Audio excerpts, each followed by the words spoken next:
आप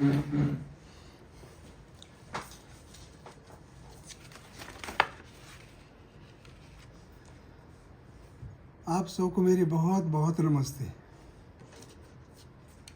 आज हम चौथे चैप्टर का जो है दूसरा भाग करेंगे, इसके हिंदी अनुवाद का। और कल हमने जो है ये कहा था कि जो पूर्व मोक्ष कामी है, जैसे उन्होंने भी ऐसे ही जान करके कर्म किया था।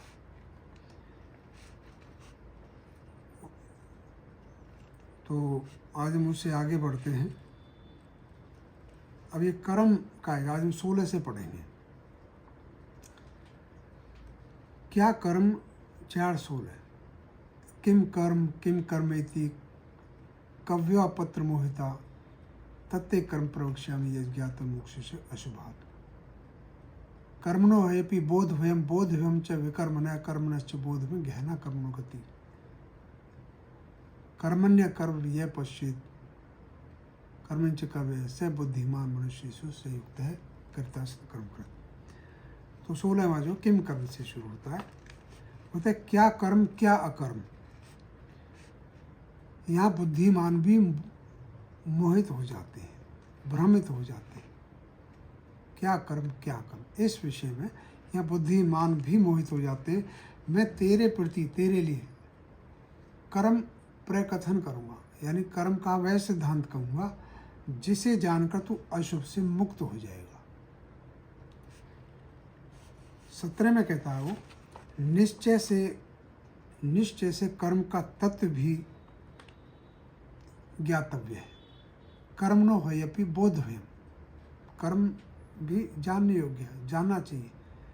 तो कर्म का तत्व भी निश्चय से ज्ञातव्य है, जानने योग्य है। और विकर्म का भी जानने योग्य है, विकर्म का तत्व भी जानने योग्य है। और अकर्म का तत्व भी जाननी है, यानी कर्म अकर्म विकर्म तीनों का तत्व जानने योग्य है, तत्व से वो जानने योग्य है। कर्म की गति गहन है। जो 18 कहता है जो कर्म अकर्म को देखे और अकर्म कर्म को देखे वह मनुष्य में बुद्धिमान है, वह ही योग युक्त समाहित योगी है, युक्त है, वह ही संपूर्ण कर्मों को करने वाला है। अब देखिए कर्म अकर्म विकर्म, शास्त्र में किसी भी कर्म को या तो विहित, विधि या निषिद्ध, दो हिस्सों में बांटा है। विधि निषिद्ध, ये करना है, ये नहीं करना, ये करनी है, ये अकरनी है, ये कर्तव्य है, ये अकर्तव्य है। इन दो हिस्सों में डिवाइड किया उसमें सारे, विधि में और निषिद्ध में सारे कर्मों को। विधि का फल पुण्य है और निषिद्ध का पाप है। एक तीसरा, तो वो हो गया विधि, हो गया कर्म, और वो हो गया अकर्म। अब एक तीसरा और है, वो है विकर्म, यानी विशेष कर्म। जो कभी जो कर्म है वो अकर्म बन जाता है और अकर्म विकर्म बन जाता है।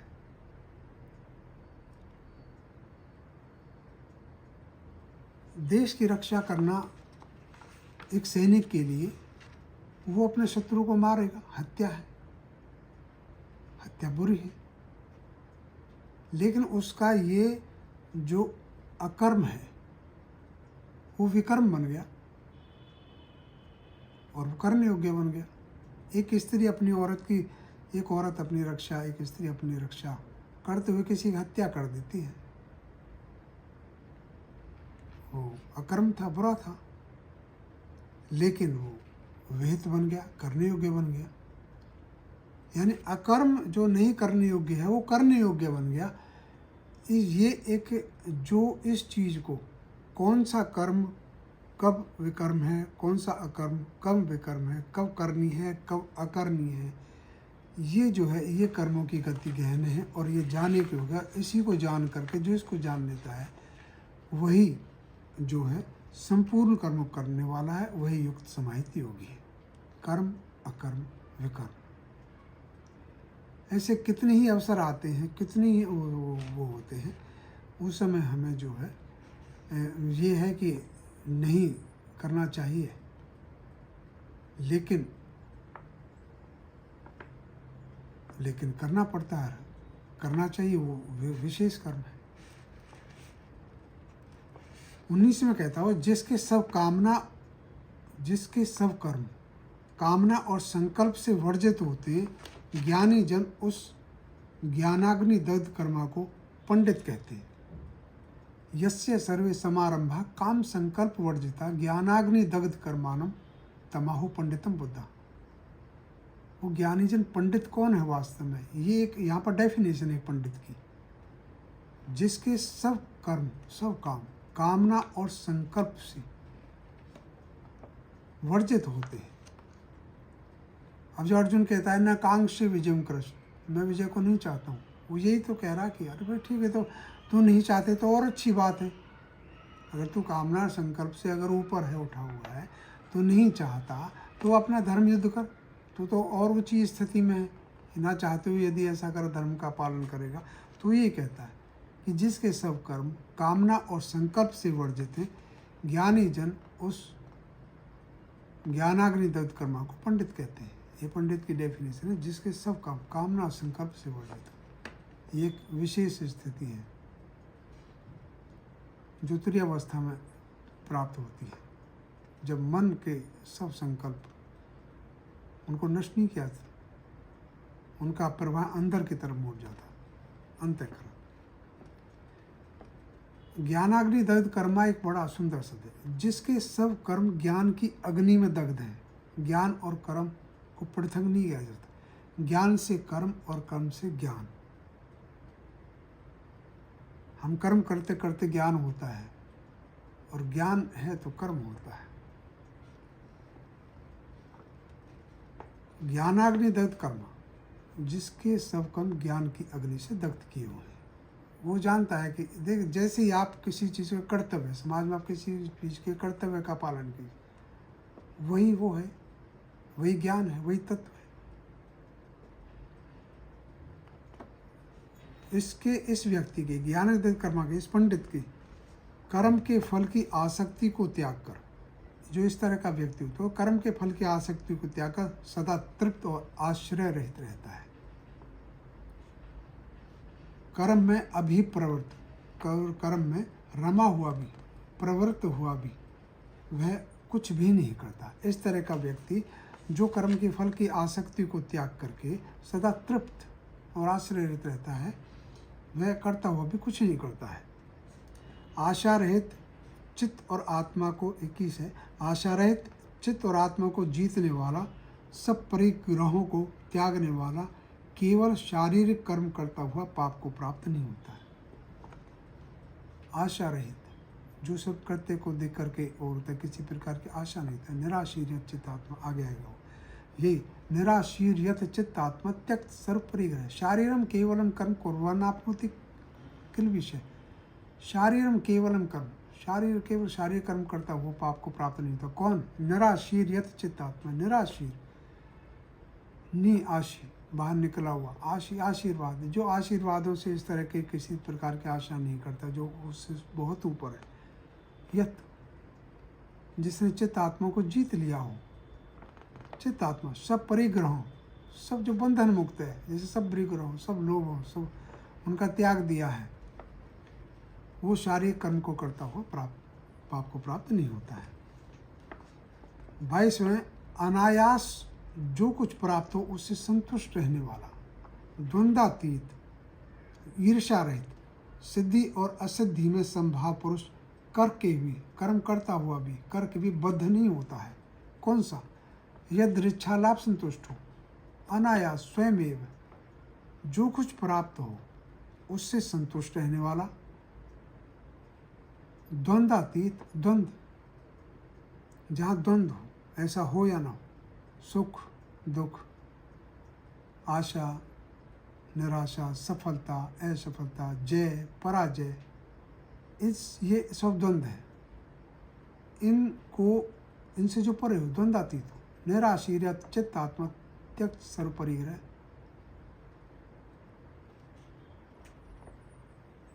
तो अनाया यदृच्छा लाभ संतुष्ट हो, द्वंद्वातीत हो विमर्शर है, द्वंद्व से अतीत है जो यदृच्छा लाभ संतुष्ट हो, द्वंद्वातीत हो समय सिद्धाव सिद्ध हो, जो सिद्धि असिद्धि में सम है, वो करते हुए भी बद्ध नहीं होता है। गत संग मुक्त ज्ञान अवस्थित चित्त यज्ञार्थ आचरते हुए का समग्र कर्म प्रविलीन हो जाता है, उसके सब कर्म प्रविलीन हो जाते हैं, समाप्त हो जाते हैं, नष्ट हो जाते हैं, पुनः फल नहीं देते। वो कर्म करता हुए नहीं करता है, जब कर्म करता हुए नहीं करेगा तो उसे फल भी नहीं होंगे। अनासक्त जो कर्म करेगा, आसक्ति नहीं होगी, मोह नहीं होगी, तो उसमें वो बंधन भी नहीं होगा। कैसा? गत संग, गत संग से मुक्त से ज्ञान अवस्थित चेत से यज्ञाचरत कर्म समग्रम प्रविलीयते। गत संग, जो संग आसक्ति से रहित है, मुक्त है, ज्ञान अवस्थित चित्त है, जिसका चित्त सदैव ज्ञान में अवस्थित है, जो तत्वतः हर समय सचेत रहता है। तत्व क्या सत्य है, क्या असत्य है, क्या करनी है, क्या करनी है, यज्ञार्थ आचरते हुए। यज्ञ का एक स्पेशल एक जो है वो बनाना पड़ेगा, क्योंकि यज्ञ कर्म क्या है। यज्ञार्थ आचरते हुए का समग्र कर्म प्रविलीन हो जाते हैं। यज्ञ की आप एक बेहतर उदाहरण प्राण ले सकते हैं। हमारा जो प्राण चलता है, प्राण अपान व्यायाम, प्राण निर्विकार है, निर्विषय है, सदा नित्य, सदा वो बिना विषय विकार के प्राण वो सतत कार्य करता रहता है, बिना किसी उसके आसक्ति के, लोभ के, मोह के, मद के। तो प्राणवत ही मनुष्य सब कर्म करे। जैसे प्राण निर्विषय, उसका कोई विषय नहीं है, निर्विकार है, उसका कोई अपना विकार नहीं है, विषयों में कोई वो नहीं है, तो उसको उसी के समान यज्ञार्थ आचरित होगा। जैसे प्राण यज्ञार्थ कर्म कर रहा है, सूर्य यज्ञार्थ कर्म कर रहा है, उसका अपना कोई वो नहीं है। आचरित हुए के सब कर्म प्रविलीन हो जाते हैं। ये जो 5 हैं और इससे ऊपर जो कर्म है, कर्म के 3 श्लोक हैं और 5 श्लोक ही हैं। यस्य सर्व समारंभ काम संगोरित ज्ञानाग्निदत्त कर्म तमो पंडित होता त्यक्त्वा कर्म फला संगम नित्य तृप्तो निराश्रय कर्मण्य भी प्रवृत्तोपि नैव किंचित करोति से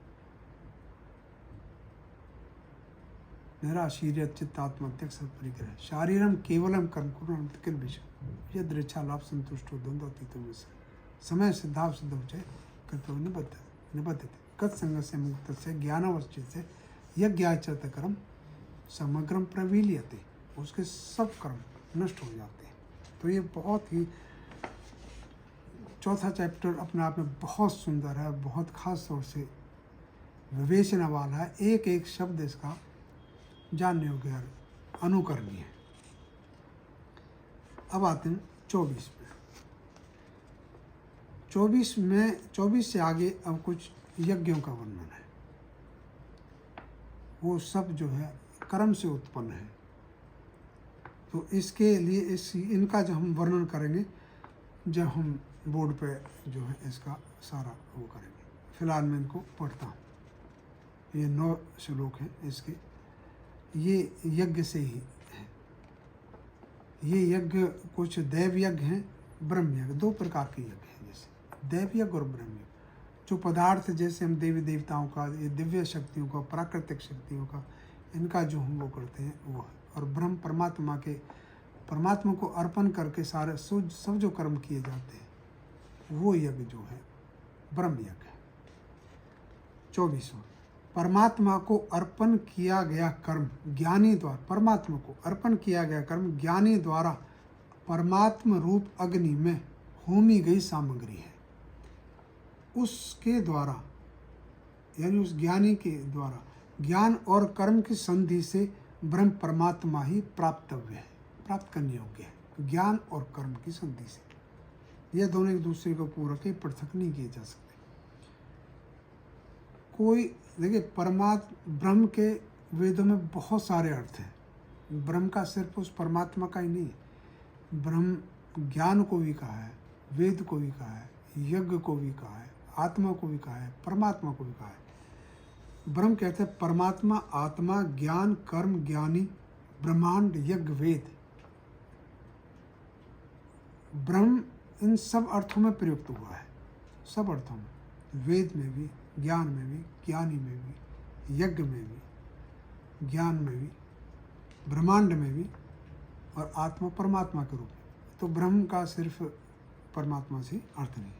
तो यहाँ पर जो है ब्रह्मार्पणम ब्रह्म, तो यहाँ पर ब्रह्म को अर्पण किया गया, ब्रह्मार्पणम ब्रह्म, ब्रह्म को अर्पण किया गया। ब्रह्म मतलब कर्म, ब्रह्मार्पणम ब्रह्म, हविर ब्रह्माग्नो ब्रह्मणा हतम, परमात्मा रूप अग्नि को किया गया जो है उसका कर्म हवि है। 25वां है, कोई योगी देव यज्ञ को ही सर्वतः उपासते हैं। देव यज्ञ कोई सर्वतः उपासते हैं, और कोई ब्रह्म रूप अग्नि में ही जीवन यज्ञ से ब्रह्म यज्ञ का संपादन करते हैं। जीवन यज्ञ, ब्रह्म यज्ञ।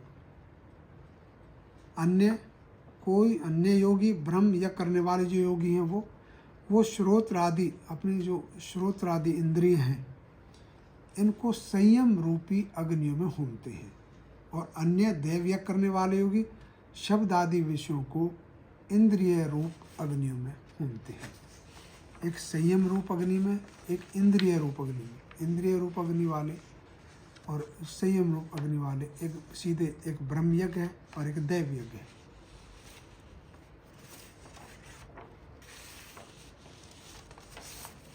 सत्ताईसवां है, और अन्य योगी सब इंद्रिय कर्मों को तथा प्राण कर्मों को ज्ञान से दीप्त आत्म संयम रूपी योग अग्नि में होमते हैं। ज्ञान से दीप्त, ज्ञान से प्रज्वलित, ज्ञान से प्रकाशित आत्म संयम रूप, आत्म संयम का बहुत बड़ा हुआ योग अग्नि में होमते हैं। सब इंद्रिय और प्राणों को, सब इंद्रिय और प्राण यदि आत्म संयम हो गया, इन पर कंट्रोल हो गया, नियंत्रण हो गया, तो ज्ञान तो अपने आप ही हो जाएगा। दूसरे द्रव्य याजी हैं, तो कोई तपो याग करने वाले हैं और कोई योग याजक हैं, किंतु तीक्ष्ण व्रति यति स्वाध्याय और ज्ञान यज्ञ करने वाले होते हैं। 29वां कहता है, कोई प्राणायाम परायण जन प्राण और अपान की गतियों को रोक करके अपान में प्राण को और प्राण में अपान को होमते हैं। अपाने जुपति प्राणम प्राणे अपानम तथा प्राण अपान गति रुद्ध प्राणायाम प्रायना। तो ये कोई इस तरह से कोई योगी ऐसे होमते हैं। कोई नियत आहारी प्राणों को प्राणों में होमते हैं। ये सब यज्ञ विद यज्ञ शपित कर्मश है। ये सब जितने भी इनके द्वारा, इस यज्ञ के द्वारा इनके जो कलमश हैं, जो मल है, जो पाप है, वो सब नष्ट करने वाले हैं। ये सब यज्ञ जो है मनुष्य के कलमश को, पापों को नष्ट करने वाले हैं। कुल 31वां है, कुरु कुलभूषण कुरु सत्तम यज्ञ शेषामृत भोजी, यज्ञ शेष खाने वाले। यज्ञ का शेष क्या होगा? यज्ञ होगा। यज्ञ शेषामृत भोजी सनातन ब्रह्म को प्राप्त होते हैं। अयाजी का, और जो अयाजी हैं, जो इसी तरह से यज्ञ नहीं करते हैं, न उनका यह लोक है न परलोक है। 32वां है, ये परलोक वो वाला परलोक उस तरह से परलोक नहीं है। एक ये लोक है, एक परलोक, एक ब्रह्म लोक है जिसमें जो है, जो मनुष्य मोक्ष प्राप्त करता है, ब्रह्म निर्वाण प्राप्त करता है, वो लोक है। और एक ये संसार, ये लोक, ये सृष्टि है, जगत है, जो प्रकृति है, उसमें। इस प्रकार बहुविध यज्ञ ब्रह्म के मुख में पहले हुए। ब्रह्म मुख यानी ये सब ब्रह्म को प्राप्त कराने वाले हैं, ये सब मुख। और उन सब यज्ञों को तो कर्म से उत्पन्न हुआ जान। इस प्रकार जानकर तू मुक्त हो जाएगा। महाप्रतापवान द्रव्य में यज्ञ से ज्ञान में यज्ञ श्रेष्ठ है। पार्थ, सब संपूर्ण कर्म ज्ञान में परिसमाप्त होता है। श्रेयान द्रव्य मयात ज्ञान यज्ञ परंतप सर्वम कर्माखिलम पार्थ ज्ञाने परिसमाप्त, ज्ञान में समाप्त होते हैं सब। द्रव्य, अब इससे आगे जो 33 से लेकर के 42 तक ये ज्ञान की महिमा का वर्णन है कि ज्ञान क्या है। तत्व ज्ञान, सत्य ज्ञान। अब उस ज्ञान को कहता है कि ज्ञान जो है इस द्रव्य में यज्ञ से, ज्ञान यज्ञ श्रेष्ठ है। सब संपूर्ण कर्म ज्ञान में परिसमाप्त होता है। 34वां है, 34 और 35 ये दो एक ही इकट्ठे हैं। प्रणाम करके परिप्रश्न प्रश्न करके सेवा के द्वारा वह जान तत्वदर्शी ज्ञानी तेरे प्रति ज्ञान उपदेश। वो तुझे ज्ञान को उपदेश करेंगे, तो उनके प्रणाम करके उनसे परिप्रश्न पूछ करके सेवा के द्वारा वह जान, जिसे जानकर अर्जुन तू फिर इस प्रकार मोह को प्राप्त नहीं होगा, और जिसे तो सब भूतों को अशेषतया संपूर्णतया परमात्मा में अथवा मुझ में देखेगा, क्योंकि इस समय योग युक्त अवस्था में वो तो परमात्मा की ही वाणी बोलेगा, अथवा तो मुझ में देखेगा, परमात्मा में देखेगा। यदि तो सब 36वां, यदि तो सब पापियों से भी अधिक पापी है तो ज्ञान नौका द्वारा सब पाप को तर जाएगा। ये ज्ञान की महिमा है। यदि तू सब पापियों से, क्योंकि पाप हो गया, तत्व ज्ञान हो गया, तो सारे उसके जो है, अगर वो भोगेगा, भोगने तो ही जो पापी हैं उनको ज्ञान उसको रहेगा, तो उसको जो है बड़े आराम से उनको वो कर ले, वो उसमें विचलित नहीं होगा। सुख दुख समीकृत लाभालाभ जय, वो सब पाप को पड़ जाए। अर्जुन, प्रज्वलित अग्नि जिस प्रकार ईंधन को भस्मसात कर देता है, प्रज्वलित अग्नि जैसे ईंधन को जला डालती है, भस्मसात कर देता है, ज्ञान अग्नि वैसे ही सब कर्मों को भस्मात कर देती है। ज्ञान क्या 38 में कहता है, ज्ञान के समान पवित्र नहीं ही विद्यमान है, न ही ज्ञानेन पवित्रम ही विद्यते। ज्ञान के समान पवित्र यहाँ नहीं है। उस ज्ञान को संसिद्ध योगी काल से दीर्घकालीन साधना द्वारा आत्मा में अपने आप अनायास प्राप्त कर लेता है। देखिए, ज्ञान के लिए भी एक दीर्घकालीन साधना, दीर्घकालीन जन्मों जन्मों तक का साधना अपेक्षित है। उस तत्व ज्ञान की, उस ज्ञान की, तो ये जो है तो उससे ज़्यादा पवित्र यहाँ कुछ भी नहीं है। नहीं ज्ञान है, पवित्र में ही विद्यते, यहाँ पवित्र उसके समान पवित्र, और वो बड़े दीर्घकालीन साधना के द्वारा आत्मा में उसको प्राप्त करता है योगी। 39 में कहता हूँ, श्रद्धावान तत्पर जितेंद्रिय योगी ज्ञान लाभ करता है। श्रद्धावान तत्पर, जो बहुत तत्पर है, जितेंद्रिय, वो प्राप्त करता है, ज्ञान लाभ करता है, ज्ञान प्राप्त करता है। और योगी ज्ञान लाभ करके, ज्ञान प्राप्त करके अविलंब पर शांति प्राप्त करता है। श्रद्धावान लभते ज्ञानम तत्पर संयतेन्द्रिय ज्ञानम लब्ध्वा पराम शांतिम चरेनाधि गच्छति। अचरेन, अविलंब, तुरंत वो शांति प्राप्त करता है। फिर वो कहता है, अज्ञानी और अश्रद्धालु और संशयशील का, संशयशील नष्ट हो जाता है। संशयशील का न यह लोक है, न परलोक, न सुख। अगस्त्य श्रद्धानश्च, जो अज्ञानी और श्रद्धालु वो और संशयशील है, वो नष्ट हो जाता है। 41 में कहता है, युद्ध जय अर्जुन, योग संन्यस्त कर्मा ज्ञान संचिन्न आत्मवान को कर्म नहीं बांधते। योग संन्यस्त कर्मा नाम, योग संन्यस्त कर्मा, ज्ञान संचिन्न संचिन, ज्ञान के द्वारा अपने जिसने संशयों को छेदन कर लिया, छिन्न भिन्न कर दिया है।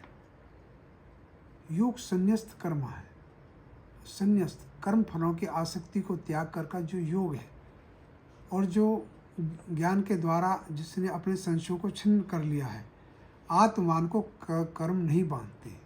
योग संन्यस्त कर्मान ज्ञान संचिन्न संचिम आत्मवंतम न कर्मानि निबध्नन्ति धनंजय, उसको नहीं बांधते धन। 42 में कहता है, लास्ट जो है वो कहता है, अतः भरत कुलोत्पन्न अर्जुन भरत के कुल में उत्पन्न अर्जुन, उठ अज्ञान से समुत्पन्न, जो अज्ञान से जो उत्पन्न है, हृदय में स्थित अपने इस संशय को ज्ञान रूपी तलवार से छेद कर योग पर आरूढ़ हो,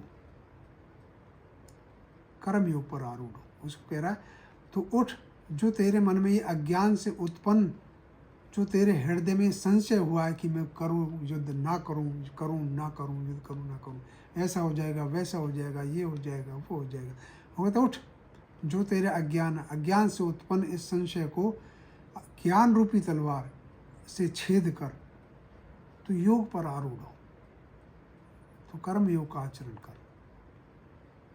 उस कर्म योग में आरूढ़ हुआ तो युद्ध कर। तो ये जो है 42वां चैप्टर संपूर्ण है, ये इसका हिंदी अनुवाद है।